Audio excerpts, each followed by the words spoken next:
కళాభిమానులకు వందనాలు. I want speak 2 things. నాటకం, ల్యాంకో, ఈ 2 విషయాలే మాట్లాడతాను. అలాగని మరి 2 మాటలే మాట్లాడను, కొంచెం మాట్లాడతా. Please bear with me.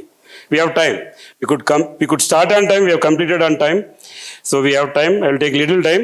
Then we will have reflections from some of you. I think my Kranti master is here. Still these lights I can't see. And my boss is also here, Sumita. So I will have to be a bit careful.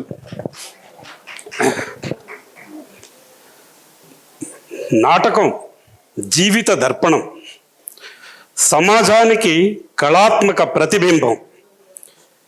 Drama is a artistic reflection of human life and society.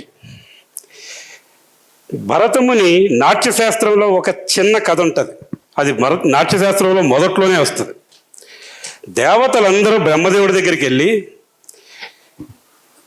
అరిషడ్వర్గాలు కామ క్రోధ లోభ మద మాత్సర్యాలు ప్రజలను పట్టి పీడిస్తున్నాయి, వాళ్ళకి వాటి ప్రభావాన్ని తగ్గిస్తూ వాళ్ళని ధర్మార్థ కామ మోక్షాల్లో నడిపించడానికి, వాళ్ళకి ధర్మపదమైన జీవనం గడపడానికి ఒక కొత్త వేదం అవతరించవలసిన సమయం వచ్చిందని బ్రహ్మదేవుని రిక్వెస్ట్ చేస్తే, బ్రహ్మదేవుడు చతుర్వేదాలలోంచి కొన్ని తీసుకొని, అంటే ఋగ్వేదం నుంచి పాఠ్యం, సామవేదం నుంచి సంగీతం, యజుర్వేదం నుంచి అభినయం, అధర్వణ వేదం నుంచి భావం రూపం తీసుకొని ఒక కొత్త వేదాన్ని సృష్టించి దానికి నాట్యశాస్త్రం అని పేరు పెట్టి భరతమునికి నేర్పిస్తే, భరతముని తన శిష్యులతో కలిపి మొట్టమొదటి నాట్య ప్రదర్శన ఇచ్చాడు.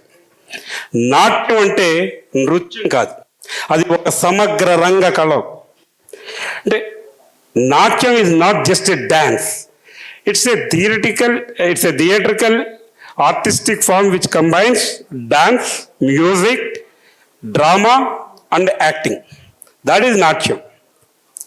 పురాణాలను పక్కన పెట్టి ఒకసారి తత్వశాస్త్రంలోకి తొంగి చూస్తే, man is a social animal అంటాడు అరిస్టాటిల్. రూసో ఒక అడుగు ముందుకేసి man is Born free but is always in chains అంటాడు. అంటే ఏంటంటే మనిషి స్వేచ్ఛగా ఏకాంతంగా పుట్టి కాలక్రమేణా సామూహిక జీవనం వైపు వెళ్ళి తన కోసం సమాజాన్ని నిర్మించుకొని ఆ సమాజం యొక్క సంఖ్యలలో బంధింపబడ్డాడు. మనిషి ఒకేసారి ఏకాంత జీవితం, solitary life and social life, సామూహిక జీవితం, రెండిటిల మధ్య అనుసంధానం చేయడానికే ఆర్ట్ క్రియేట్ చేశాడు, కళలు క్రియేట్ చేశాడు. అందులో నాటకం అనేది అత్యంత ప్రభావవంతమైన కళ. ఈ కళ సమాజానికి అవసరం. This is the necessity.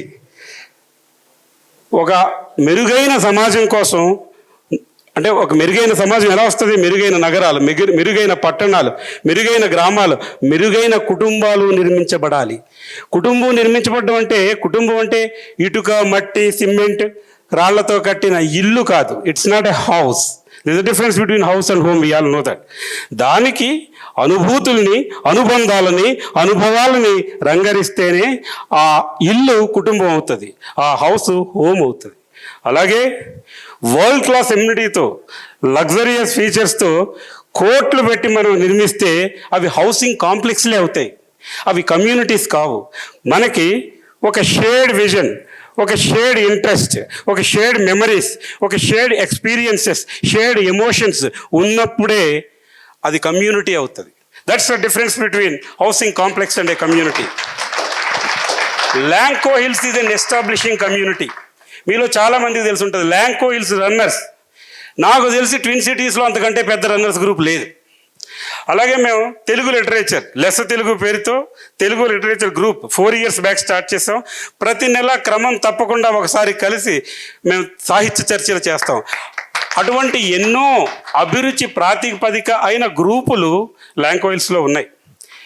అయితే అలాగే మొదలైంది ఈ రంగులాట అనే థియేటర్కల్ గ్రూప్.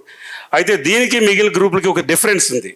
మిగిలిన గ్రూపులు అంత ఈజీ కాదు థియేటర్ స్టార్ట్ చేయాలంటే. థియేటర్ లాంచ్ చేయాలంటే we need a stage to perform. ఇక్కడే ల్యాంకో చాలా ముఖ్యమైన పాత్ర పోషించింది. అంటే ల్యాంకో హిల్స్ ఒక 2 టవర్స్ లాంచ్ చేయడానికి ఈ థియేటర్ని సపోర్ట్ చేయాల్సిన అవసరం లేదు. అంతకంటే వాళ్ళు ఒక మ్యూజిక్ ప్రోగ్రామ్ను, ఒక సెలబ్రిటీ ఈవెంట్ను, ఒక కామెడీ షోనే చేస్తే వాళ్ళకి ఎక్కువ మార్కెటింగ్ బెనిఫిట్ వస్తుంది. కానీ ల్యాంకో కమ్యూనిటీని అంటే హౌసింగ్ నుంచి కమ్యూనిటీని బిల్డ్ చెయ్యాలి అని చెప్పి ఇటువంటి ఈవెంట్ని సపోర్ట్ చేసింది. అందుకే నేను ల్యాంకోకి, నా ఫ్రెండ్ శామ్యూల్, వాళ్ళ we should give them a big applause. Very thanks to them.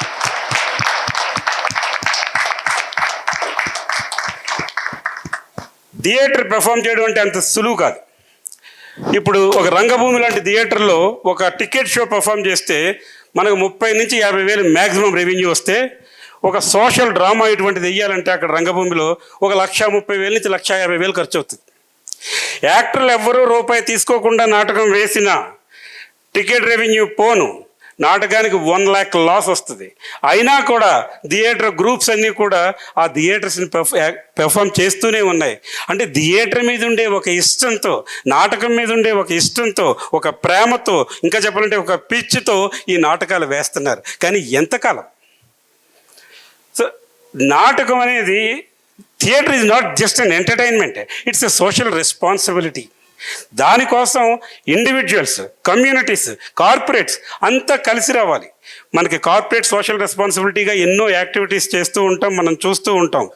అంటే స్కూల్స్కి CSR ఉంది, పాండ్స్కి CSR ఉంది, పార్క్స్కి CSR ఉంది, నేచర్కి CSR ఉంది, ఎన్వైరన్మెంట్కి ఉంది, హెల్త్ రిలేటెడ్ క్యాంప్స్కి ఉంది, యానిమల్స్కి ఉంది. సో ఇక్కడ ఎంతోమంది CSRని ఇన్ఫ్లుయెన్స్ చేయగలిగిన వాళ్ళు ఉన్నారు. Please consider even theatre also is part of the CSR.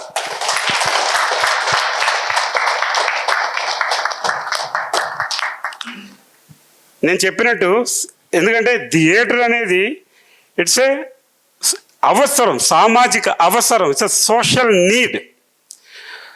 All the world is a stage, all the men and women merely players అంటాడు షేక్స్పియర్. నవరస భావపూర్ణమగు నాటక వేదిక మీద ఎల్ల మానవులను గజ్జెగట్టి నటనం వనరించడు వేషధారులే అంటాడు కరుణశ్రీ.